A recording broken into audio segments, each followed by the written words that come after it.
Hello class. In today's video lecture, as you know, we are studying the chapter carbon and its compounds.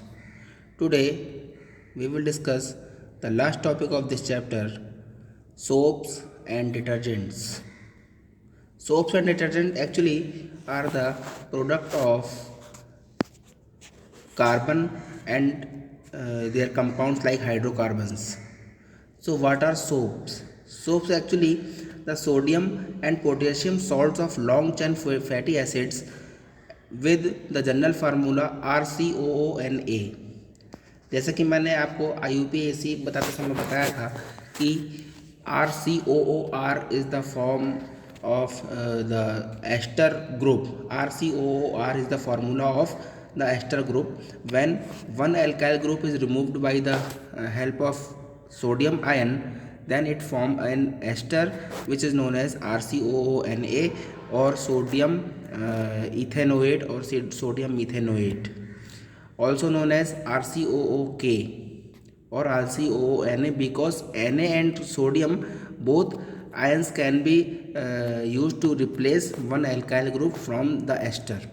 Okay, the acid presents the acids present have the formula RCOOH when where R have the following values. Means इसका मतलब ये हुआ कि actually soap जो है वो higher fatty acids के sodium या पोटेशियम सॉल्ट्स होते हैं.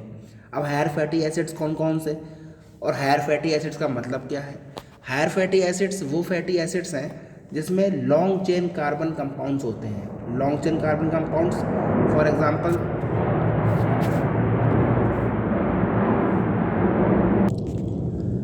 long chain carbon compound, for example the compounds having a long carbon chain. For example, in this palmitic acid there is the presence of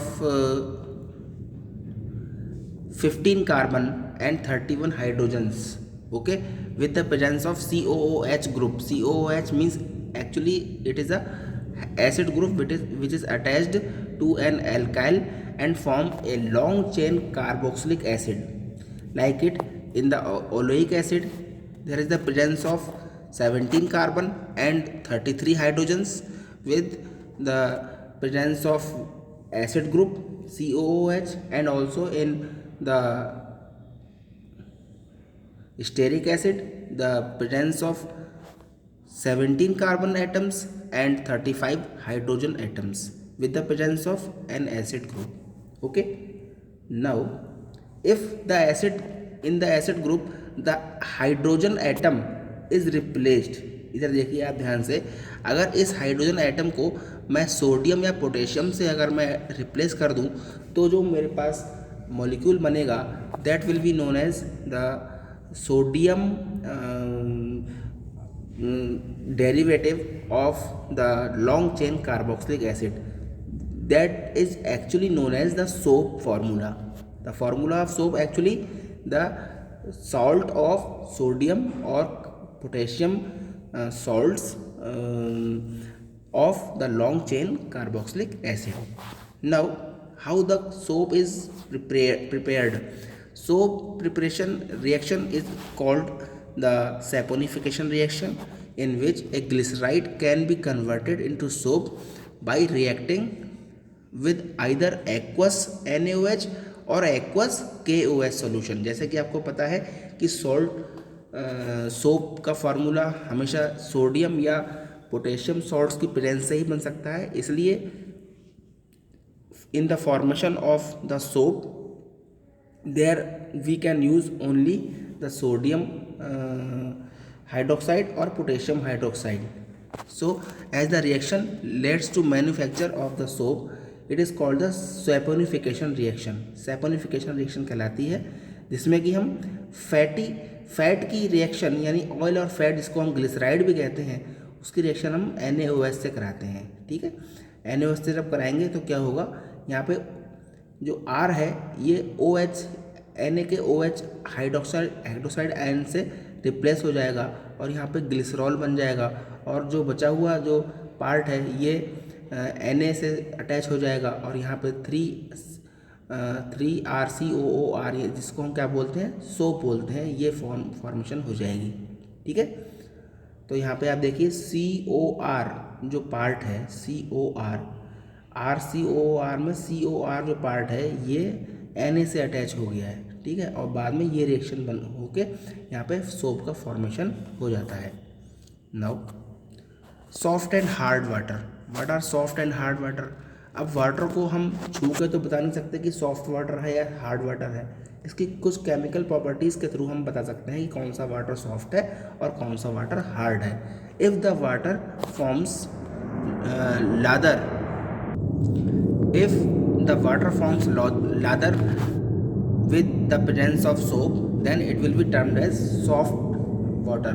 And if oppositely, as in the case of hard water, it does not form the lather with presence of soap, then it will be termed as hard water. देखिए hard water को हम किस तरीके से ले सकते हैं। Hard water means hardness of water is caused by the hydrogen carbonates, chlorides, sulfates of calcium and magnesium, यानी कैल्शियम और मैग्नीशियम आयन के हाइड्रोजन कार्बोनेट्स, क्लोराइड्स या सल्फेट्स अगर प्रेजेंट हैं वाटर के अंदर, then soap will not form lather easily. Okay, और इस वजह से हम वाटर को हार्ड वाटर बोलेंगे। और ये हार्ड वाटर किसकी वजह से होता है, ये हार्डनेस ऑफ वाटर किसकी वजह से होती है, due to the presence of sodium, sorry, due to the presence of calcium and magnesium salt of chlorides, carbonates और hydrogen carbonates. Okay, now why soap does not lather easily in the hard water. अब एक question ये आता है कि hard water के अंदर soap आसानी से झाग क्यों नहीं बनाता, लेदर क्यों फॉर्म नहीं करता। तो इसके लिए यहाँ पे देखना पड़ेगा कि एक्चुअली जब सोप हार्ड वाटर से रिएक्ट करता है तो होता क्या है। When soap is added to water containing calcium और मैग्नीशियम सॉल्ट मीन्स Ca2+ और Mg2+ ions, then the interchange of this ions of soap to form the corresponding calcium and magnesium salt. तो इन आयंस का interchange हो जाता है magnesium salts बनाने के लिए या कैल्शियम सॉल्ट्स बनाने के लिए। These are in the form of the precipitation, और ये जो सॉल्ट बनता है ये प्रेसिपिटेट की फॉर्म में बनता है, और इसको हम क्या कहते हैं, नेक्स्ट स्लाइड पे, इसको हम कहते हैं scum. The scum formation is taking place when soap react with the soft water or hard water. Okay, what is scum. Scum एक वाइट कलर का स्टिकिंग सब्सटेंस होता है जो कि एक्चुअली प्रेसिपिटेट होता है सोडियम और कैल्शियम आयंस का। That means that water does not give any lather with the soap and is not fit for washing cloth. आपने देखा होगा अगर आप कहीं पे हार्ड वाटर अगर यूज़ करें, फॉर एग्जांपल अगर आप दिल्ली या मथुरा या आगरा वाले एरियाज़ में अगर जाएं तो वहाँ पे सिंपल जो टैप वाटर आता है, अगर उसमें आप साबुन से अपने हाथ धोएं तो साबुन आपके हाथों पे चिपक जाता है और उसको रिमूव करने में बहुत ज़्यादा वाटर की ज़रूरत होती है, और साबुन से ज़्यादा लेदर फॉर्मेशन भी नहीं होता है, जिसकी वजह से क्या होगा कि लेदर फॉर्मेशन ना होने की वजह से वहाँ पे स्कम फॉर्मेशन हो जाएगा। और स्कम जो होता है वो स्कम जो ये है ये सोडियम या कैल्शियम का प्रेसिपिटेट होता है जो कि इस रिएक्शन में नीचे की तरफ सेटल डाउन हो जाता है। Okay, so hard water when react with soap it form the calcium salt in the form of precipitation and sodium ion is removed out. Okay, when magnesium ion react with the soap it will replace the sodium ion and forms the magnesium salt of in the form of precipitation, which is actually known as the scum. Now what are detergents? So class, अगर हम detergent की बात करें तो detergent क्या है। Detergent actually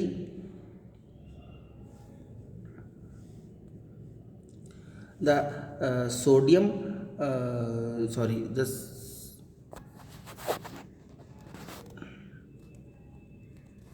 detergents actually the sulfonic or sulfonate salt of the long chain carbonic acid. यहाँ पे क्या होता है, अभी आपने सोप को देखा, सोप क्या है, सोप जो है वो सोडियम या potassium salt of carboxylic acid होता है, जबकि डिटर्जेंट की बात करें तो वहाँ पे सोडियम और पोटेशियम जो है रिप्लेस हो जाते हैं सल्फोनिक एसिड या फिर SO3 आयन या फिर सल्फोनेट यानी SO4 आयन से रिप्लेस हो जाते हैं, और तब जो एटम बनता है, तब जो मॉलिक्यूल बनता है, that is known as the detergent. अब डिटर्जेंट की क्लींजिंग एक्शन क्या होती है, क्लींजिंग एक्शन ऑफ डिटर्जेंट अगर हम देखें तो actually cleansing action of detergent में डिटर्जेंट का जो स्ट्रक्चर होता है वो कुछ इस तरीके से होता है। देखिए, इसमें एक हाइड्रोफोबिक पार्ट होता है और दूसरा हाइड्रोफिलिक पार्ट होता है।